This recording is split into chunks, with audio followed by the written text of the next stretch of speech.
I'm so tired of living paycheck to paycheck. I just waited for the mailman to show up so I could get my paper check in the mail. It's Tuesday, which means it's pay stub day. So let's talk about where I just got paid, so let's open up my paycheck and see how much it is. This is my second paycheck for my new library.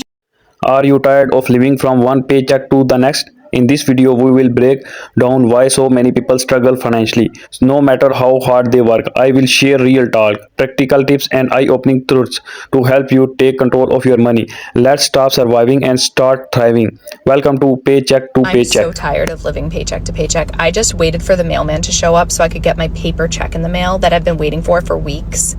So I could come to the bank and deposit it. But because I have negative money in my account, I'm only going to get like a little bit of it because like I can only access $100 for the first day.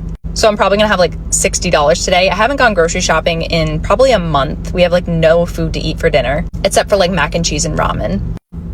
I have $300 electric bill that's overdue. My phone bill's overdue. I just gave my husband my last paycheck from last week so we could pay the mortgage 2 weeks late. And in 10 days or 11 days, the mortgage for next month is due. So it's like this paycheck isn't even like, why do I even have it? Like they might as well take my paycheck and just send it to all my bills. Like what's the point in me even getting my paycheck? It's like annoying. Like I'm not going to see it anyway. Not only that, but in like 3 weeks, I have to pay for summer camp because school's almost over. So it's like, that's another $700-800 that I have to come up with to pay for summer camp. And if I don't pay for summer camp, guess who can't work because their kid is going to be at home with them? Me. So obviously that's going to be like a major to-do. Like I can't not pay summer camp. Not only do I have a personal loan and medical bills up the wazoo, like literally I have like a bill for like $3,000 from the hospital. I have like an $8,000 personal loan that was a consolidation loan from like a bunch of loans that I had. I haven't paid them in like 7 months. I owe them so much money. They call me like twice a day, dude. Like collections calls, and all I'm doing every day is doing my best. And I literally can't get ahead. Like I can't get ahead. I wake up and I fucking work. And these people are after me for money. And I'm like, dude, I'm literally trying my best. What do you want from me? I have side gigs here and there, like OF, once in a while I'll make like $60. But like, that's not really consistent. And like, I'm a painter. Like I have a ladder in the back of my car. I'm a painter, right? So like today, I literally didn't have enough tools to do my job. And I was like, I can't do this right now. Like I don't have the fucking shit that I need for my job. Like I can't even fucking work, dude. Like I'm so stressed. I literally can't. I can't fucking do this anymore. It's Tuesday, which means it's pay stub day. So let's talk about where my paycheck is going as somebody who is $246,000 in debt right now. First things first, I get paid every 2 weeks from my job. I am a customer service representative for an insurance company. I am looking for other jobs that pay a little bit better, but I make a decent amount of money right now and I love what I do. Anyways, let's get into it. My paycheck this Friday is going to be $1,465.72 after taxes. So I budget, when I do my budget for the month, I budget for $1,400 twice a month. This is a very exciting month because April is the very first month that my boyfriend is going to be living here, which means that he is giving me $850, which is half of my house payment. And that means I finally have enough money to pay all of my bills. Prior to this, I was having to Instacart just to get my bills paid. I physically wasn't making enough at my full-time job. Now I am, so we're going to have a little bit of disposable income.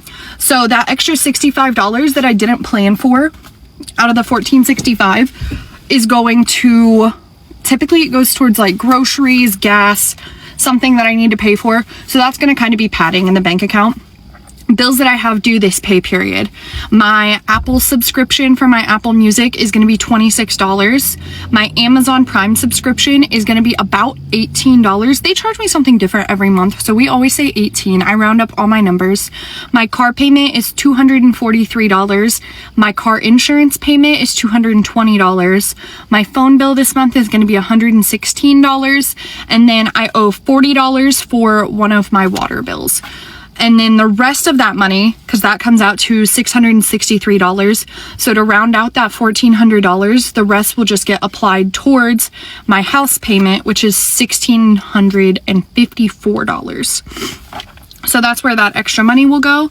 And then we'll do the same thing in 2 more weeks and we'll budget out the rest of the bills for the month. If you would like to see a breakdown of how I write my budget every month, or you want any more information on what we're doing here, please let me know. I am obviously going to be Instacarting and whatnot to still pay down my credit card debt, but if you watch my last video, you will know I'm taking a break this month just to get some things settled in with my boyfriend. I have to pay for some other expenses, and then we will be back on the credit card horse starting fresh in May, so follow along. It is impossible to save right now. This is coming from somebody who is a really good saver. The fact that I have done less this year and yet I still have nothing to save is wild to me. I don't go out to eat, I don't get drinks. This is the least I've ever traveled. Shopping sprees are very far and few between. Also, I'm spending less money on rent, and yet every single one of my paychecks is going towards some sort of bill, an adult related thing I don't want to pay for, like insurance, my car repair, maintenance on my HVAC. I mean, I feel like the list is endless. Long story short, everything costs too much. There's so many hidden fees, so unless you ask for an itemized report of what exactly you've been charged for, you're probably paying more than you're actually supposed to. Companies want to pay you less, the cost of living is rising. As an example, the way that I used to make $3,000 a month when I graduated college, and yet I was still able to save about $1,000 a month, I can't do that anymore. Ways that I could stretch $100 when I was in college does not go far now. Honestly, if you can, move home with your parents. Pick up a side job. It's only gonna get worse before it gets better. What really enrages me is when the economy is up, the prices go up, and then they never come down. And even when the economy is not doing good, those prices never come down. And guess who suffers? All of us. If anyone has a good side hustle that doesn't take money to start, let me know, because I think we are all struggling and it would be really helpful. Bye. I just got paid, so let's open up my paycheck and see how much it is. This is my second paycheck for my new library job. This one should be a full paycheck for a full 2 weeks. The last one was not, so I'm curious to see how much this is. It was supposed to be direct deposit, but there was something like messed up with it. It's a paper check again, going old school. I think my guess is gonna be around maybe like $540, $520. Last check was pretty close to a full check, but I think it was missing 1 or 2 days.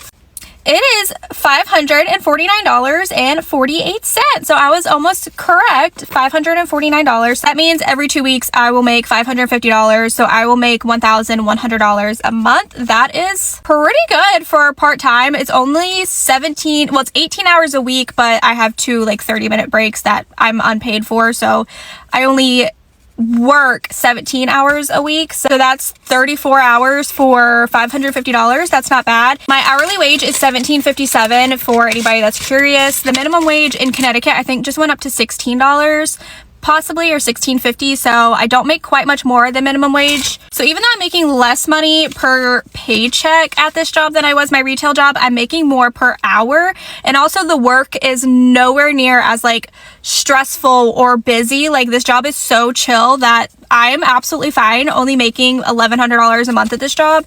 That is amazing for like the work that I'm actually doing. It still shocks me and I'm still trying to get used to the change of pace. So this is what a normal paycheck is going to be. Hopefully from now on there'll be direct deposit and I will be back to budget this with you and see how much we can put towards my student loans. Are you as broke as me?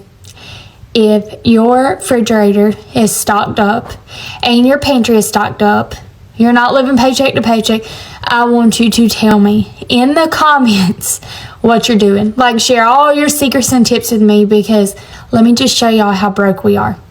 Here we go. No orders. Don't judge. I need to clean out my refrigerator. I know. Nothing. Little bit down there, y'all. Like when I tell y'all we have nothing. I mean, like, my husband is going to die when he sees this video. Like, do you know how crappy it makes me feel when my kid tells me, Mama, we have no more chips, and I can't send chips with them to lunch? Like, tell me I'm not alone.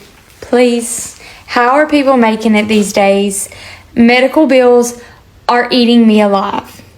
And let's not even talk about debt. Like, how are y'all doing it? Break the cycle, track your spending, save a little each month, and avoid unnecessary debt. Start small, stay consistent, and your money habits will shift. Subscribe now for more tips that can change your financial future. Thanks for watching.